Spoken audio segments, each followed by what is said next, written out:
Welcome to WeCast, VIT University's podcast, where we share the experience, the stories, and the insights of VIT alumni community.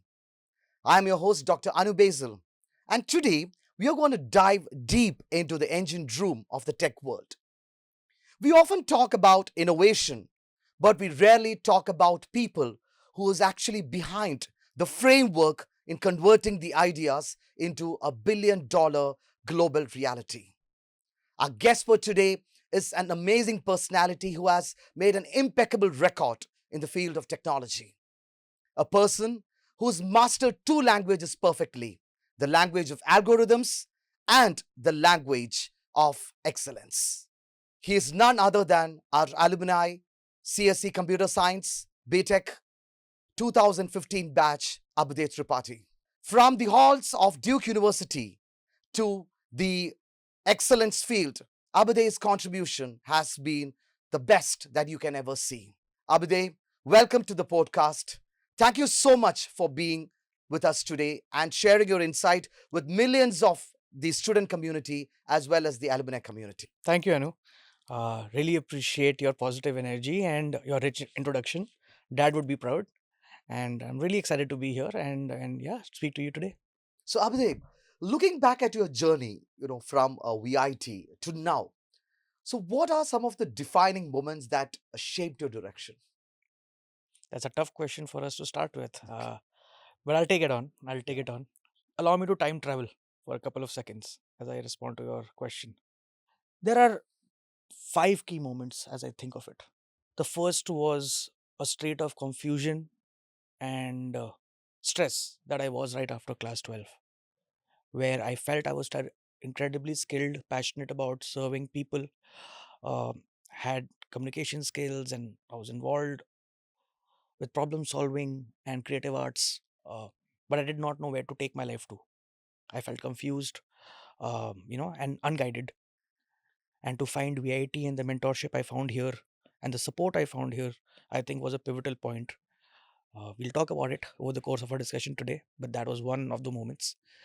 Second, I would say, uh, is a combination of other moments, but it is essentially the moves I would say I have made geographically over the past decade. I think being brave to move across the country to Vellore um and Bangalore during my early career stages, and then moving across the world to America and within America in California, North Carolina, and now very Texas. These moves have had a big impact in my journey and have transformed how I approach ambiguity, uncertainty, and things that I don't understand. Um, so yes, I would say that is the other one. Third, I would be is more recent. It's my focus on health.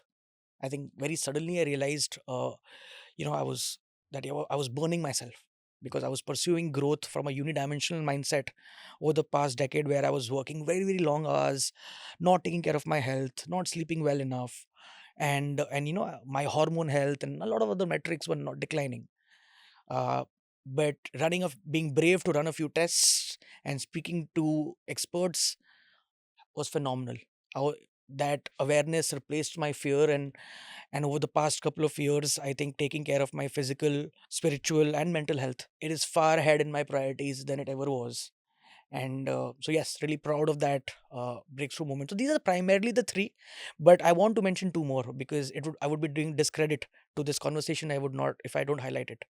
One is meeting incredible people. I feel that my comparative advantage is the people that I've met in my life, who through their stories, their backgrounds, and their diverse perspectives have allowed me to extrapolate what the world is. So and they've guided me through some really really difficult times, which I feel has been transformational. So the people and meeting them at different points of distress, pain, or opportunity was profound. And finally, this moment itself, sitting right opposite you here in VIT, 10 years hence, uh, le- more confident, not confused. It feels special. It's definitely, I would say, it ranks highest amongst these five moments. Uh, but it's an outcome. Others have been inputs, right? So that is why I mentioned those ones first.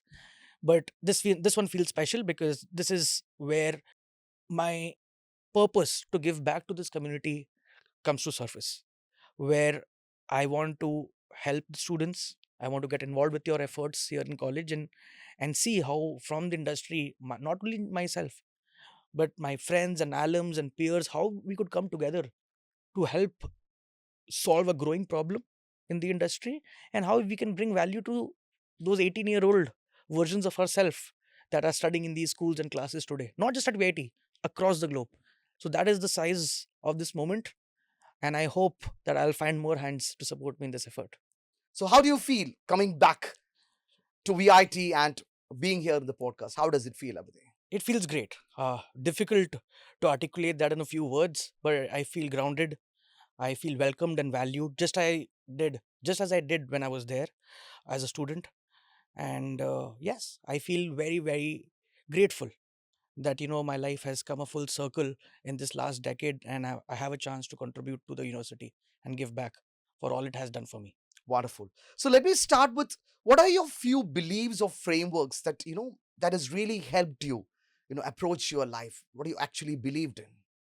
There are three main approaches that I have taken to life in the past decade. One is self awareness, knowing oneself more than anybody else can. I think that has really given me a very strong sense of grounding as I pursue opportunities, serve people, and corporations in the past decade. The second is the focus on personal health and spirit.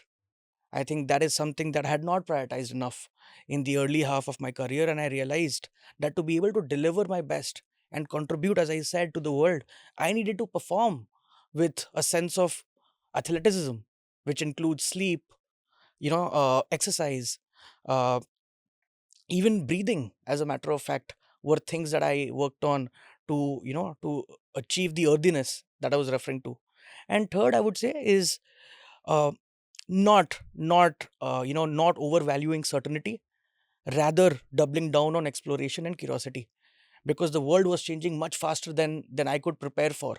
So I realized that readiness, I would say, a catalyst to success, rather the ability to work uncertainty, ambiguity, and learn things quickly, was going to be the skill of the future. So yes, I would say these were the three things that have particularly helped me a lot.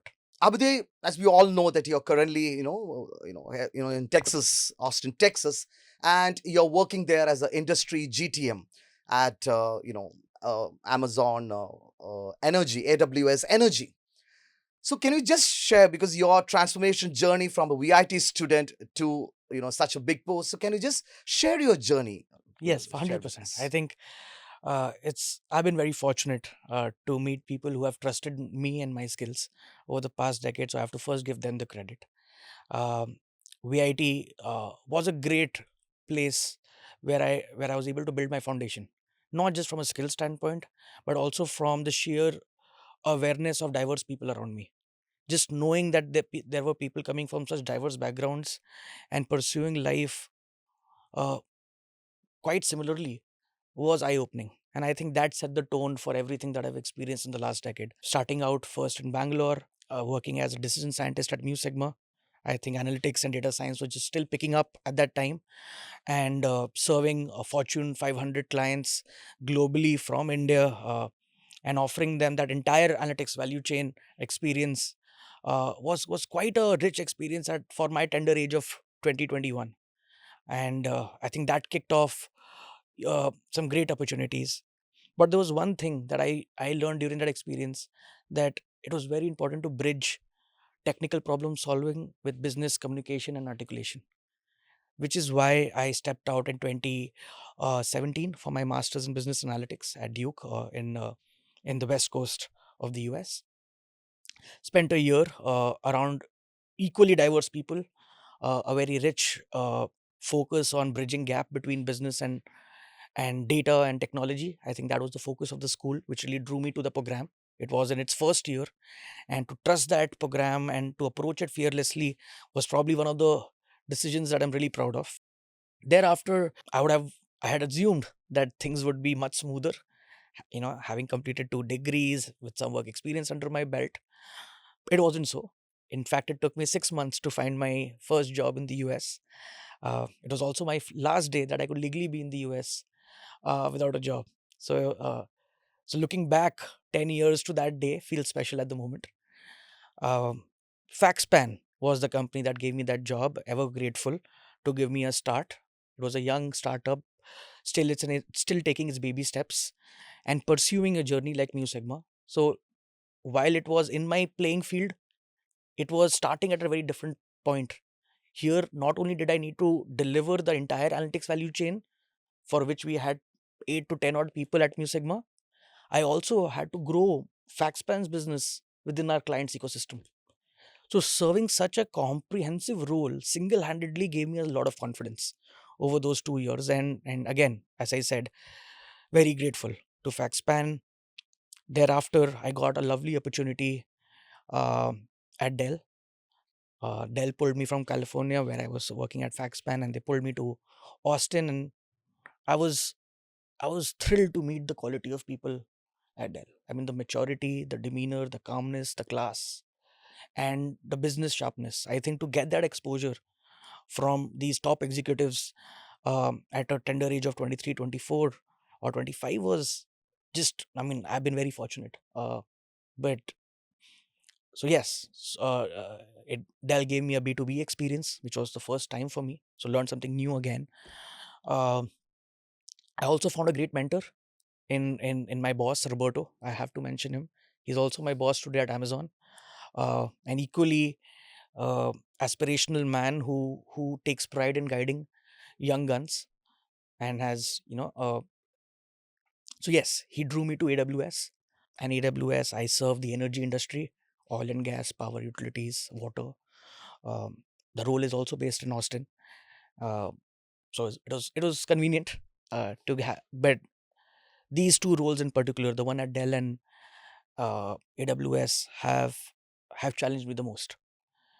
And again, challenge is privilege, and I couldn't be more happy about it. And yes, I think while I was pursuing these jobs, and these experiences, very lately it occurred to me that maybe it's time for me to give back. And yeah, it led me to my event too. It led me to come to VIT. Inspiration, Abhyuday. Great. And recently I've read a statement, Abhyuday, which states that there is no failure, it's feedback. So that's really touched me. There is no failure, there's only feedback. So I just want to know that what are some of the mistakes, the feedbacks, again I'll say the feedbacks that you got during your the college life and during your journey, and what do you believe that students are still making those mistakes? It's still not changed, they are still committing things. So what should be done to change that? What do you think are some of the mistakes that students are making? That's a beautiful question. I think mistakes need to be reframed. Mistakes are beautiful if you don't repeat them, Wonderful. and are an addiction if you do. And um, while I can sound very wise saying that, I have to give a lot of credit to my mentors first, which includes my mom, dad, and my sister.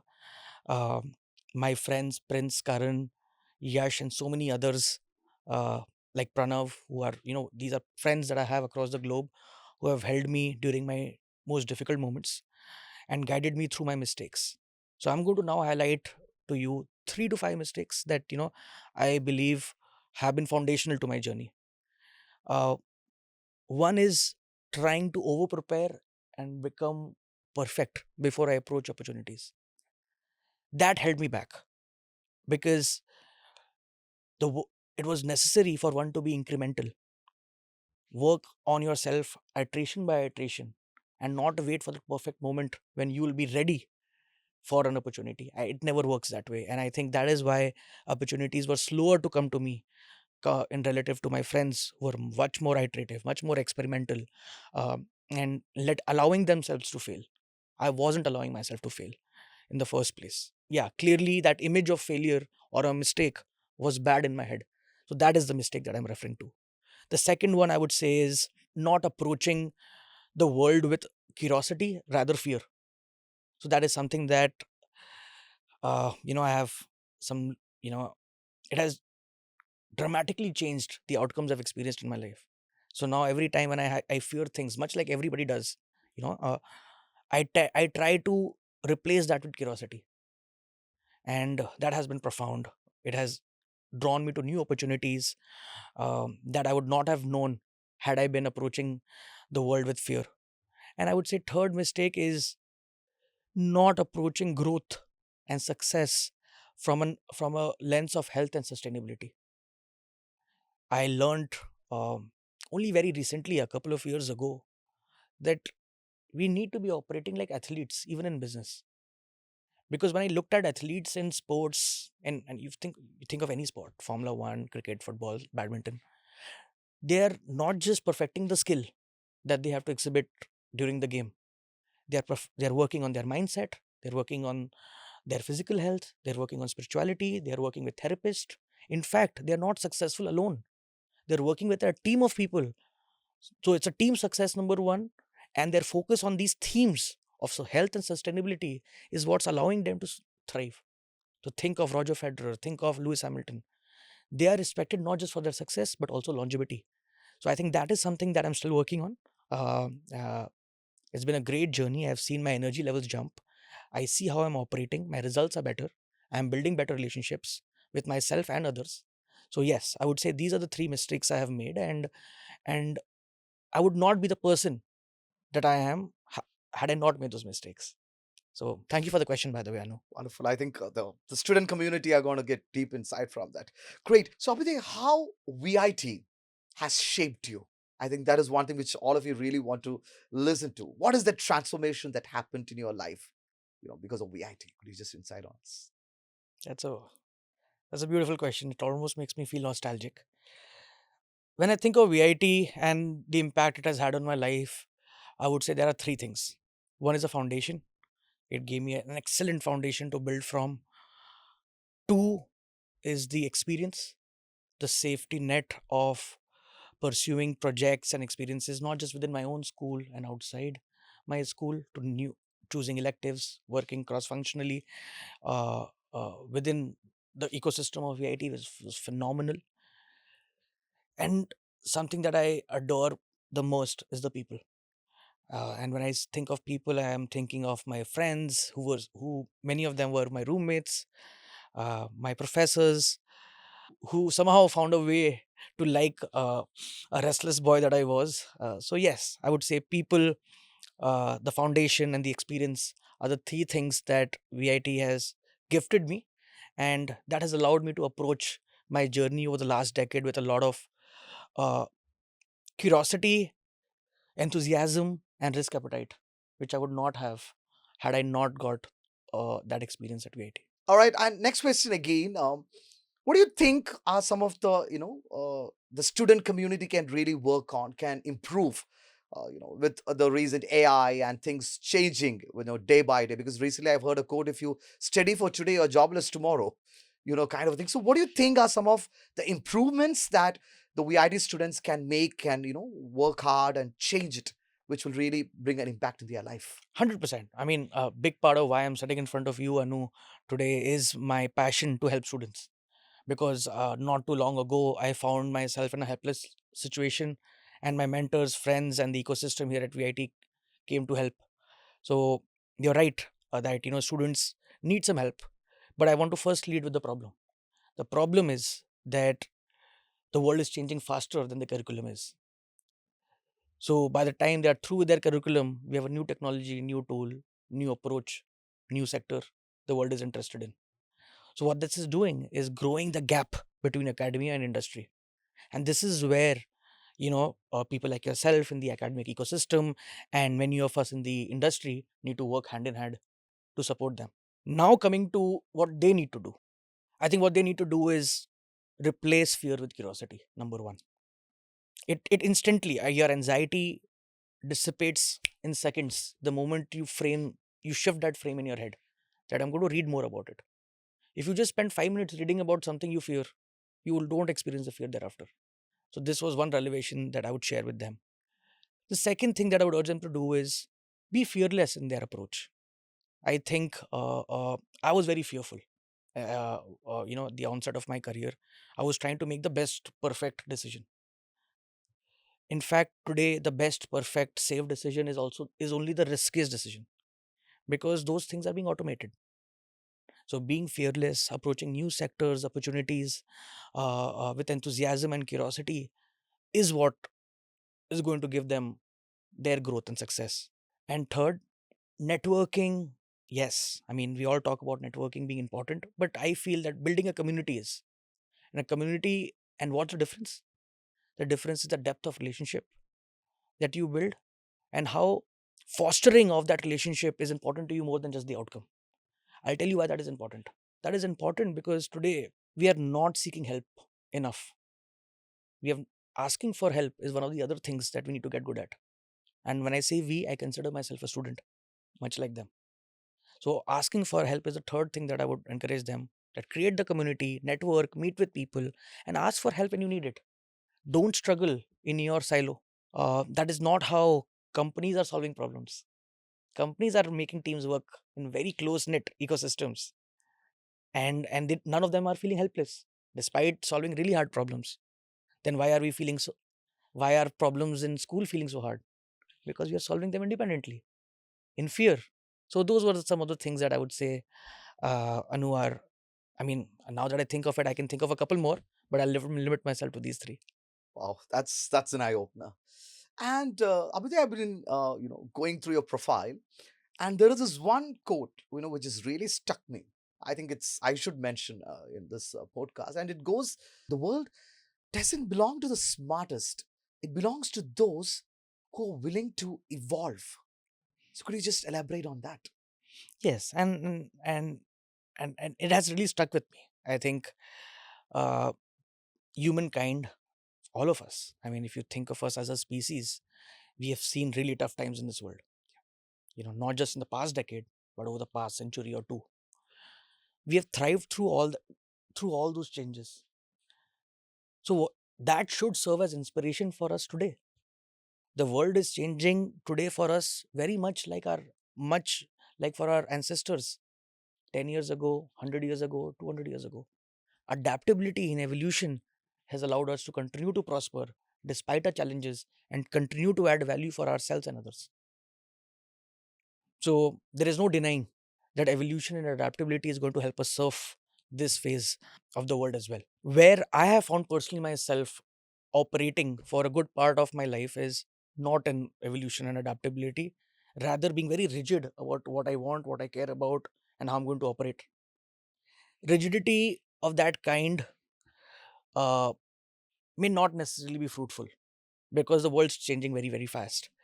So, if you are able to adapt imperfectly and improve iteratively, then you are going to fare much better in this world than somebody saying that, hey, I'm going to be doing this and I'm going to be doing this and only in this way and for so long.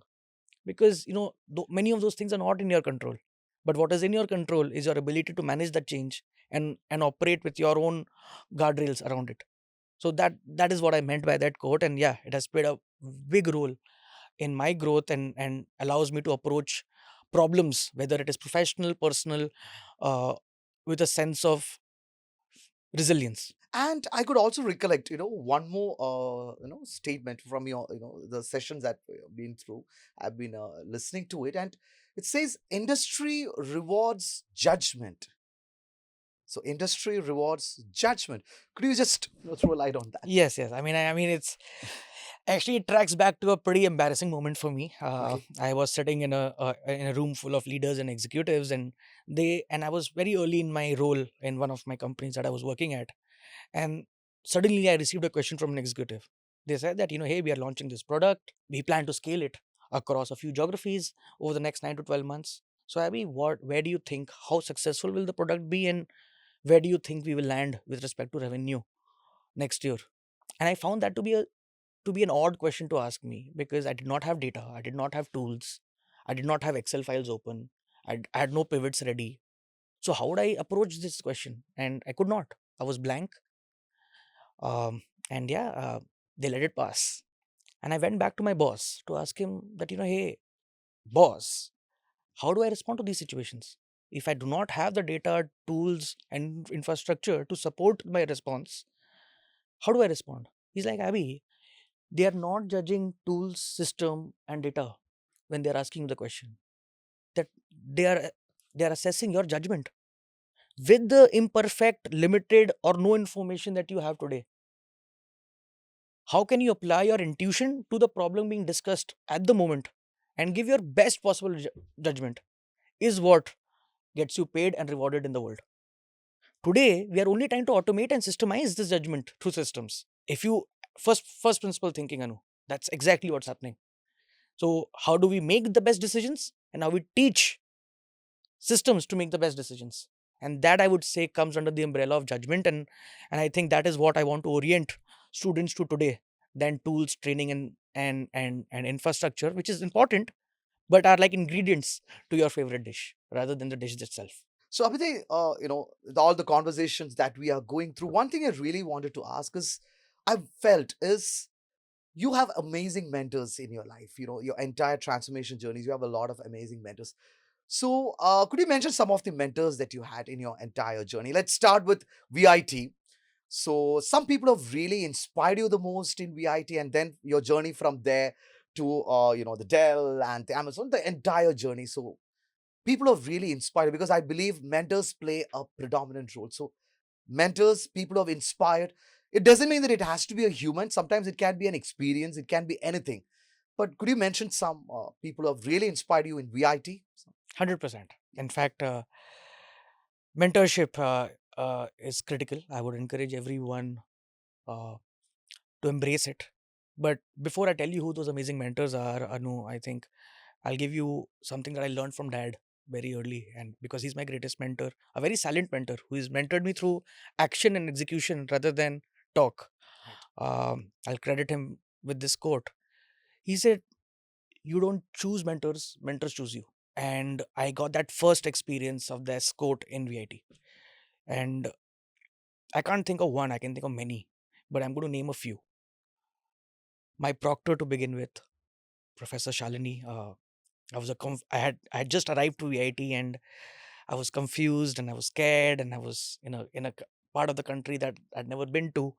And the way she held me and comforted me and guided me, uh, I couldn't have absorbed or taken in that experience without that nurturing and guidance that she provided very nascently in my career during my time at VIT.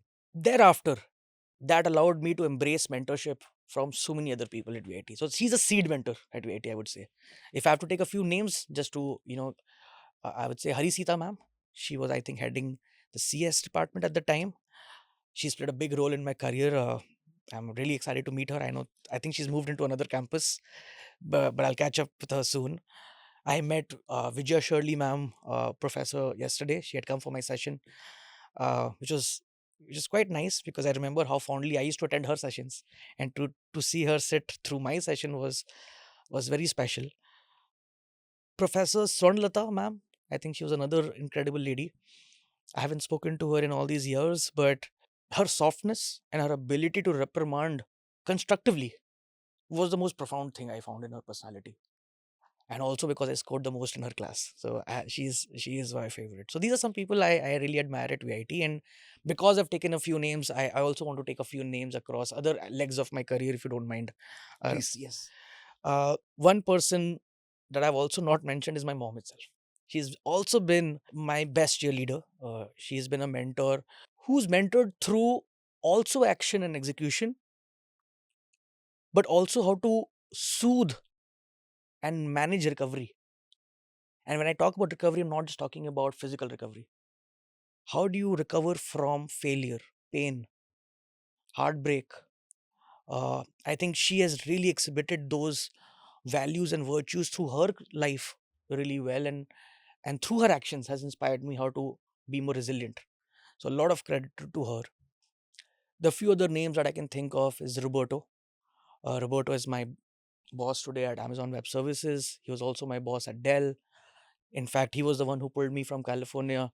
And so he's been a constant in my life for the last 6 years. He's taught me, I mean, so many things that I can't. I mean, I remember meeting him as a 24-year-old or a 27-year-old man who was still finding his feet in the world. And 6 years hence, not only am I being able to communicate confidently in executive rooms, but also deliver my insights, recommendations, and serve the business with a sense of clarity and less is more mindset. So great. I mean, I continue to have him as a mentor, which is special.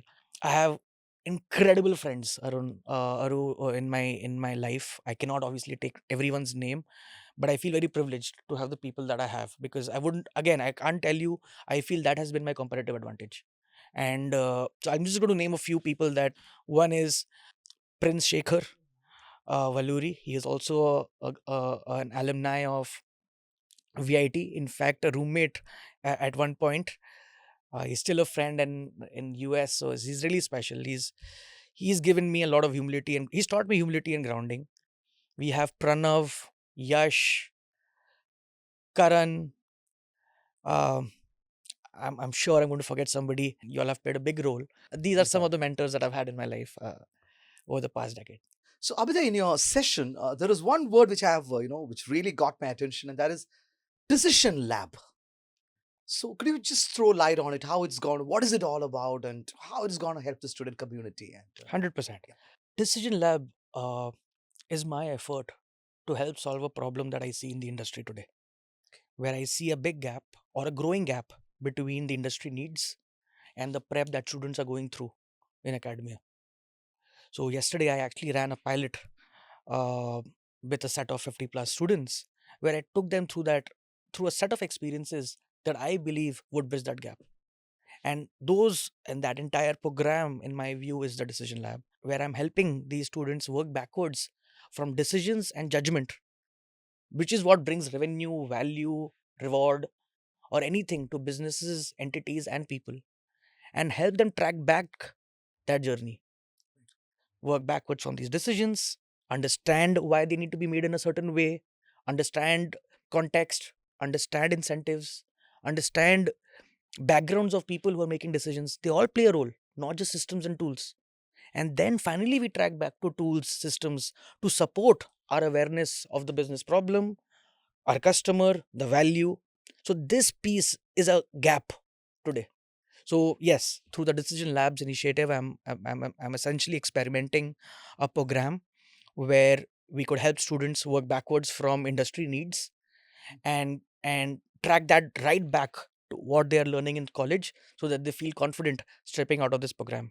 And I'm not alone. I do not envision to take this program forward. In fact, I trust the incredible alum network of VITians across the globe, and not just VIT. I mean other places, because I feel that this problem is not unique to VIT or India or US.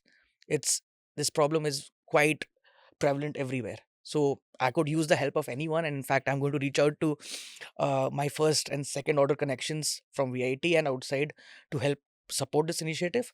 But yes, but this program is just my, I would say, is my effort to give back to a younger version of myself and everyone else who can relate to it.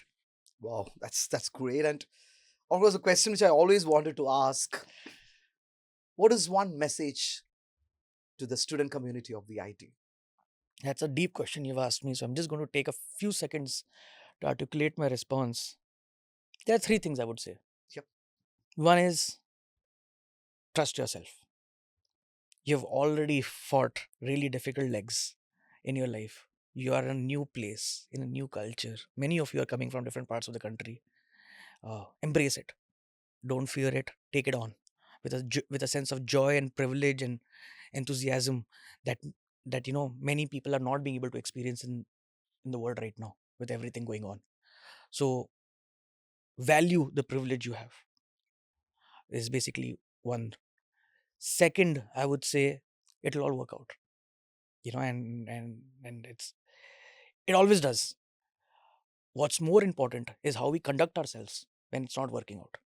I think that's where I have personally have had to do a lot of work, which is how we manage ourselves during periods of uncertainty, ambiguity, distress, pain is what defines our character and trust, self trust, as well as trust in the community.